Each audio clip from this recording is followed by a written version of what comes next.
Good morning, everyone, and welcome into the third week of our custom set showcase for LEGO Legend of Zelda Wave 2.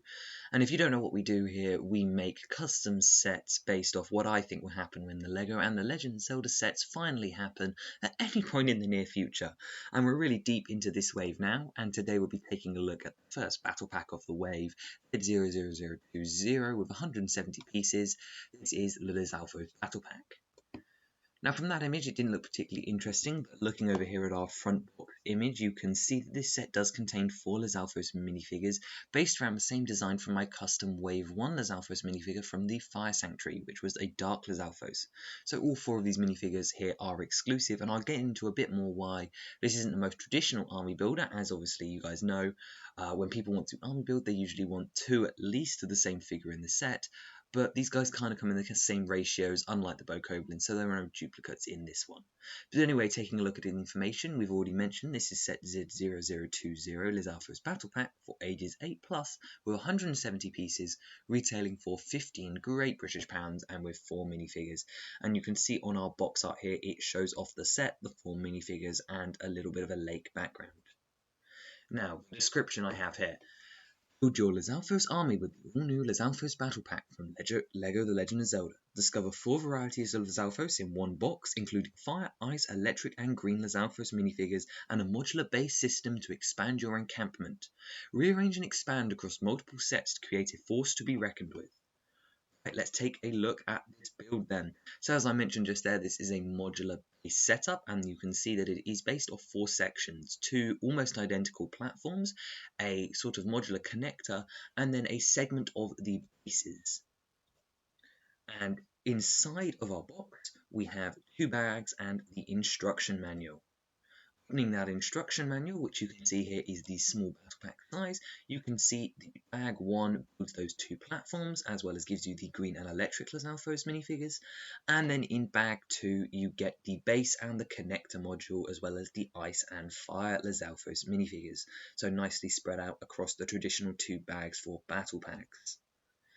Anyway, here are those 4 segments I was talking about. You have the base in the top left, the connector module, as well as the 2 platforms. And you'll notice specifically that the walking platforms that link together use Technic pin holes, whereas the connector module and base module use connecting pins. So that shows you kind of the orientation which these guys have to combine together. Taking a closer look at the actual hut, you can see that we have the fish skeleton, and that fish skeleton is based off these Lizalfos bases, which you can find across the oceans and lakes of Hyrule. And it's got these giant fish tails and fish bones. Now, this isn't the best example in this picture here, but there are a couple like the one that I've drawn here.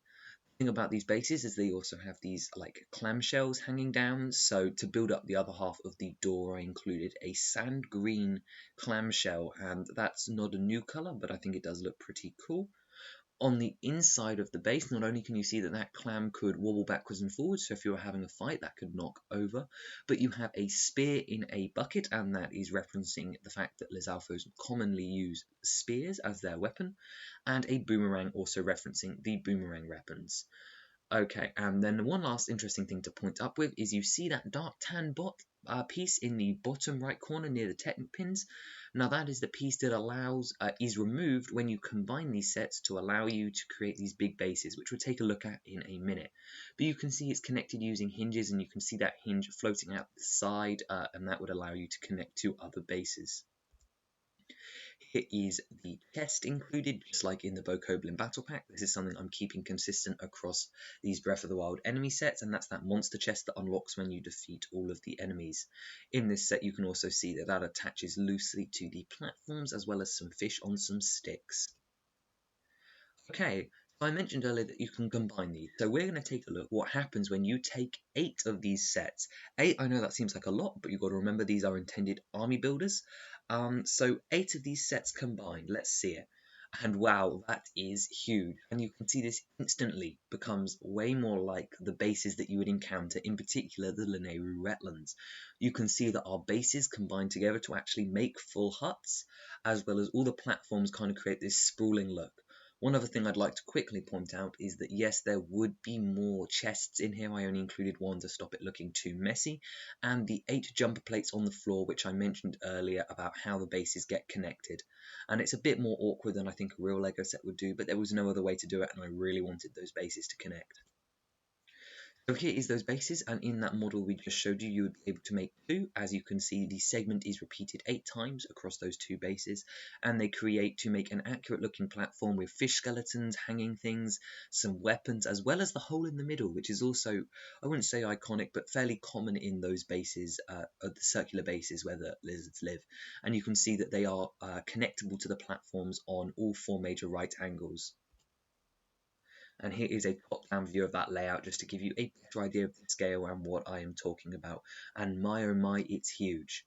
But that's not the only thing you get with 8 of these sets combined. As you can see here, you get 8 of each of the Lizalfos minifigures, which you could spread not only... And you could spread these lizards all across Hyrule, or even just throughout this set, because obviously 8 and 8 in that small space that we just looked at would probably look a bit crowded.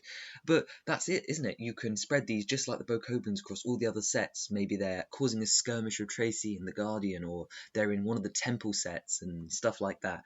But either way, you could spread these guys out, and it does build a fairly impressive army, which I think explains why I have them in even numbers over here. Taking a closer look at the figures, first up we have the green Lizalfos, and this is your most common Lizalfos variant from Breath of the Wild. He's reusing the same tail and head element as from my Dark Lizalfos in Wave 1 of the showcase, with some basic new arm, leg, and torso printing, and obviously that head is a recolor. You can see here his Breath of the Wild component, and the only real difference is the posture, as well as the spines going down his back, but there would be some back printing on this guy underneath the tail, you just wouldn't be able to see it. Next up is the Fire Lizalfos, and they are basically all colour swaps of each other. You can see the tail in a light orange or red, as well as the headpiece over here, as well as some more stripy printing. As one thing I noticed with the Fire and Ice ones is they are definitely more stripy than the green ones. And that rings true for the electric ones as well. But you can see here the main difference is actually his eye colour, and this in the Fire Lizalfos that is green. Moving on to the Ice Lizalfos over here, again, same patterning, slightly less stripes, tail in blue and head in blue, and you've got the horn as well, and this eye is a purple colour, despite the image looking red, it is actually more of a purple, and I think this one turned out really great. It's really great that we can have all the elemental Lizalfos. At some point I'll have to go back and do the blue Lizalfos variant, as well as the black version, and also the silver and gold, of course, but anyway, that is not the point now. Moving on to the electric, which is probably the most vibrant looking, and it was really hard to decide on the colour scheme for this guy, as those two colours kind of vary. The yellow looks almost like a lime green, and the black is almost a gunmetal grey, but in the end I settled for a gold colour with the black stripes, so he looks a bit bizarre, but again, same as the other ones really, and he has a purple eye. So before we close up for today, let's quickly go and take a look at that model in studio and try and see if I can explain some of those points a little bit better. So over here in studio, you can see the model and as well as the 4 segments. So if I just rip that away, you can see what I mean. These connector points here and the base all use these out-sticking Technic pins, and the other modules use receivers, which allows them to be connected.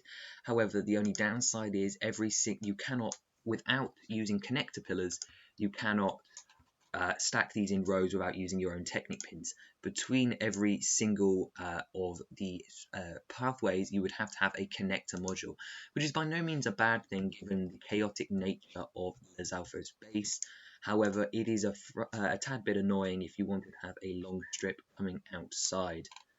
One other point to make is you can see that this quarter of a base here is using 2 hinge segments, and that is sort of how they connect, and you get 4 of those in a row and it makes this square in the middle. You can see the new-ish boomerang piece, as well as some of the structures I used to make the fish sculpture, as well as that all of this is on different coloured studded pillars, which allow for a raised effect from the water, and there's a bit of texturing in there using both dark brown and brown.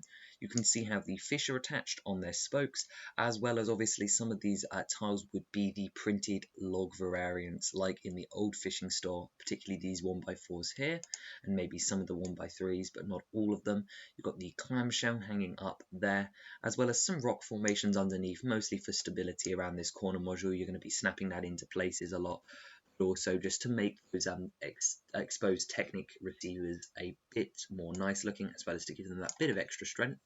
And you can't actually see the chest here, but it could sit on any one of these studs, and that's the thing with this battle pack build, it really is for the modularity.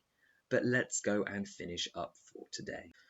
So that's going to do it for Z0020, the Lizalfos Battle Pack, and I'm really curious to see what you guys thought about the ratio of figures and the modularity of the build. Personally, this one's become one of my favourite builds, really, and not really from a technical standpoint or an impressive standpoint, but I really do like what I was able to achieve with the combination feature, and I really hope if we saw a battle pack or a set like this, that there would be some sort of combination feature so that I can buy loads, get loads of figures, hopefully not loads of links, and then combine some platforms like this, because it's actually a really cool location, and I think it would be a really neat one to see them do as a side build for a battle pack. Definitely when you think about all the Star Wars ones where it's just vehicle after vehicle, there's only so many vehicles troops need. A base though that actually expands and still looks like it's not sized down, because that's how the platforms work, is a really great idea in my opinion. But anyway, let's talk about next week. And as you can see, we're 3 sets in, and we have one to pick for next week, and that is going to be Z0015 with 388 pieces. And I think this one's a bit of a mystery, but I'll leave that one to you guys to speculate on in the comments. Let me know what you thought. Consider subscribing so you don't miss this one. This one is one of my favorites, by the way, and I'll see you next week. Bye bye.